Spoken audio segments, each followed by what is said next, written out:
जय हिंद। आइए शुरू करते हैं आज के सेशन का पहला क्वेश्चन। सवाल ने बोला है कि एक पंखे का अंकित मूल्य कितना 150 रुपये है और उस पर 20% की छूट दी गई है। पंखे का विक्रय मूल्य बताना है। तो आप ये समझिए कि अंकित मूल्य पर छूट दिया जाता है और अंकित मूल्य आपको बताया कितना है 150 रुपये। अगर ये 150 रुपये पर छूट देते हैं कितने का 20% का, इसका मतलब ये है कि ये 150 रुपये के 80% पर सामान बिक रहा होगा। तो 150 का 80% अगर हम लोगों ने निकाला तो ये बना कितना 15 अट्ठे कितना 120। ये सवाल मात्र एक लाइन का था, लेकिन आप समझिए कि वैसे एक लाइन का मेंटली लगाने के लिए था, मौखिक ही आप इसको लगा सकते थे। या क्वेश्चन तब भी ये पूछा गया क्वेश्चन है, इसलिए इस क्वेश्चन को हमने इसमें शामिल किया ताकि आप भी इस बात को समझ सकें कि कितने आसान से सवाल पूछे जाते हैं। फिलहाल ऑप्शन नंबर आपका सी सही है। चलिए देखते हैं अगले क्वेश्चन को। अगला क्वेश्चन आपसे क्या बोलता है। अगले क्वेश्चन की अगर हम लोग बात करें तो अगला क्वेश्चन हम लोगों से बोलता है, एक वस्तु को 450 रुपये में बेचने पर मुझे 20% का नुकसान होता है। अब बोलता है कि 20% लाभ प्राप्त करने के लिए मुझे इसे किस कीमत पर बेचना चाहिए। इसका मतलब ये हुआ कि जब 20% का नुकसान हुआ तो इसका मतलब ये है कि सामान 80% पर बिका और वैल्यू कितना मिली उसकी, एक 450 रुपये। तो आप इस बात को कह सकते हैं कि 100% आप देखिए, मैंने आपको पिछले वीडियो में बताया था कि क्रय मूल्य को यानी कास्ट प्राइस को हमेशा 100% कहा जाता है। अब आप समझिए कि अगर 100% कीमत है क्रय मूल्य, है ना, तो उसमें अगर 20% नुकसान हुआ तो इसका मतलब ये हुआ कि 80% हमको पैसे मिले हैं। 20 पैसे नहीं मिले ना, नुकसान का मतलब यही हुआ कि 80 मिला है, 100 हमको मिलना चाहिए था, इसीलिए तो हमको 20 का नुकसान हो रहा है। और ये 80 की वैल्यू कितने के बराबर है, 450 रुपये के बराबर। ये किसके बराबर मेरे भाई, 450 रुपये के बराबर। तो अब चाहते हैं क्या है, अब ये चाहते हैं कि 20% का लाभ हो जाए, यानी हमको 100 तो मिले ही, 20 और मिले। इसका मतलब कितना मिलना चाहिए, टोटल 120% रुपये मिलने चाहिए।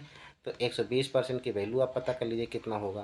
तो ये आपका बनेगा 450 बटे में कितना 80 और गुणे में कितना 120। ये आपका बना। अब आप इस जीरो के जीरो से काट लीजिए। अब ये 8 से कितनी बार जाएगा, 15 बार जाएगा। यानी कि आपका जो टोटल वैल्यू बन रहा है वो कितना बनेगा, 15 पंजे 75, यानी 5, 15 चौके 60 और 6 कितना 675 रुपये हो जाएगा। यानी कहने का मतलब ये हुआ कि ऑप्शन आपका बी इस सवाल का करेक्ट जवाब हो जाएगा। तो दोस्तों ये बड़ा ही शानदार क्वेश्चन था। आइए देखते हैं अगला क्वेश्चन। अगला क्वेश्चन आपसे क्या बोलता है समझें। अगला क्वेश्चन बोलता है कि जब एक वस्तु को 78 रुपये में बेचा जाता है तो प्राप्त प्रतिशत लाभ, समझिएगा कि 78 रुपये में बेचने पर जो प्रतिशत लाभ है, इसे कामा लगा हुआ है, ध्यान दीजिएगा, इसे 69 रुपये में बेचने पर होने वाला लाभ का दोगुना है। समझाता हूँ मैं आपको। अगर आप इस क्वेश्चन को समझने की कोशिश करें तो आप समझिए कि देखिए, क्रय मूल्य तो हमें पता नहीं है। क्रय मूल्य को हम सीपी को सीपी मान लेते हैं, ठीक है। क्रय मूल्य हमारा क्या है, सीपी है। अगर आपने 78 रुपये में बेचा तो इसमें से सीपी आपने निकाल दिया, तो यहाँ पर आपको क्या पता चलेगा, प्रॉफिट पता चलेगा। दूसरी चीज़ ये कि अगर आपने 69 रुपये में बेचा, इसमें से अगर आप सीपी माइनस कर देते हैं यानी क्रय मूल्य को माइनस कर देते हैं, तो ये भी क्या बनेगा, विक्रय मूल्य बनेगा। लेकिन यहाँ पर क्या है, ये प्रॉफिट की वैल्यू है। ये जो प्रॉफिट है आप समझिए कि प्रॉफिट है और ये भी प्रॉफिट है। समझाता हूँ बेहतर तरीके से, ये भी प्रॉफिट है और ये भी प्रॉफिट है।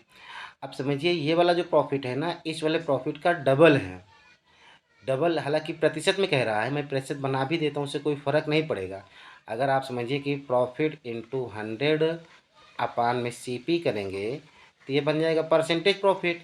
तो वही काम यहाँ भी करना पड़ेगा, प्रॉफिट इंटू 100 अपान सीपी करेंगे तो ये अंत में क्या होगा, कट जाएगा। ये दोनों भी बराबर नहीं है। ये वाली वैल्यू इस वाली वैल्यू का 2 गुना है, तो यहाँ हमने 2 का गुणा कर लिया। तो अब ये क्या हो गया, दोनों बराबर। हालांकि ये वाला काम आपको करने की ज़रूरत नहीं थी, आप समझिए, अगर कर दिए हैं तो कोई दिक्कत नहीं है। यह 100 इस 100 से कट जाएगा, यह सीपी इस सीपी से कट जाएगा, बस क्वेश्चन ख़त्म हो गया।